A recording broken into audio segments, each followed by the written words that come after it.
గుంటూరు కపర్తి నగర్లోని మహాకాళి అమ్మవారు ఈ మహాలక్ష్మిగా దర్శనమిస్తున్నారు. ఐశ్వర్యలక్ష్మి అమ్మ నీ దర్శనమీయవమ్మా. అమ్మా నీ దర్శనమిచ్చి ఆదుకోవమ్మా మమ్ము. అమ్మా నీ దర్శనమిచ్చి ఆదుకోవమ్మా మమ్ము.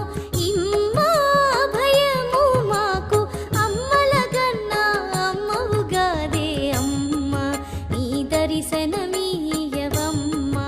ఐశ్వర్యలక్ష్మి అమ్మ నీ దర్శనమీయవమ్మా.